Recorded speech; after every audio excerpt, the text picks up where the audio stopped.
Brilliance Audio. Her Deadly Game by Robert Dugoni. Performed by Saskia Marleveld. Seattle violent crimes detective Frank Rossi drove over the street curb onto the Pioneer Square Plaza pavers, the black Chevy's headlights reflecting the heavy rain, its windshield wipers slapping left and right in a futile effort to clear the glass.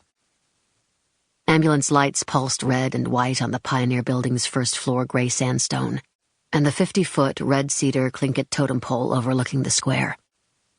The eyes of a raven, the lowest carving, stared at Rossi, as if to question his early morning presence. "Right there with you," Rossi said, turning off the engine. Being the on-call detective team was like being an on-call doctor. Rossi and his partner, Billy Ford, could be summoned at all hours of the day and night, though unlike a doctor, they never had the chance to save a life. Rossi's day began when the victim's days ended. The wind gusted, causing water from the sodden leaves of a maple tree to fall like hail on the car's roof and hood. Rossi noted 2 additional pool cars in the plaza. That would be his sergeant, Chuck Pan, and Ford. No matter how quickly Rossi responded to a homicide scene, he had never beaten Ford in the 2 years they had been a violent crimes team. Rossi draped his Gore-Tex jacket over his head, pushed from the car, and hurried up the marbled steps where a uniformed officer stood seeking refuge beneath the arched building entry. Rossi flashed his credentials and stepped inside the foyer. He shook the rain from his jacket while considering the directory of commercial tenants in the glass case mounted on the wall. He found Cliff Larson Accounting on the 4th floor. The name pinged his memory, though at 4 a.m. his addled brain couldn't place why. He looked up at the peaked glass roof. Vines stretched over each landing, a curtain of green hanging in an atrium. The tenant offices were situated on the periphery of the landings, which were accessed by a staircase or a tiny cage elevator, a death trap in Rossi's opinion. He climbed the ornate marble staircase with the decorative wrought iron handrail, passing framed photographs on the wood-paneled walls that documented the building's 130-year history at First and Yesler. The interior's musty odor reminded him of the smell inside his grandfather's closet. On the 4th floor, Rossi followed the sound of hushed voices to the building's northeast corner.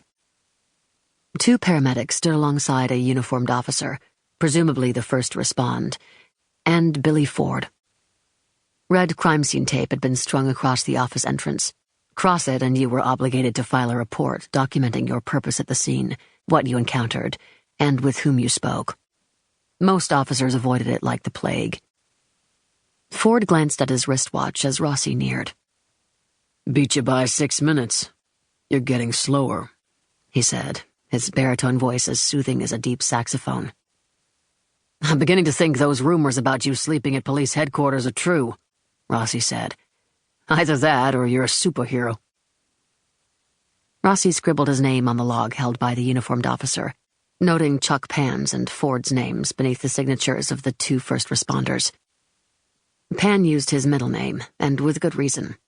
His parents, first-generation Vietnamese immigrants, gave their son an American name, hoping he'd fit in better at school. Not aficionados of children's literature, they had named him Peter. Everybody at SBD called him Pan. Rossi could empathize. His Italian parents had named him Francesco. He'd endured bullying until he shortened his name. "You been in?" Rossi asked Ford. "Waiting for you," Ford said.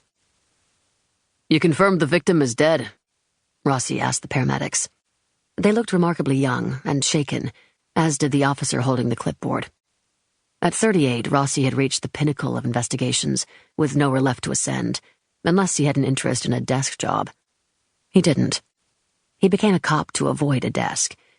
Homicides were now his job. "Vic is in the office and back," the young officer said. "It's gruesome." They almost always are, Rossi thought, but did not verbalize.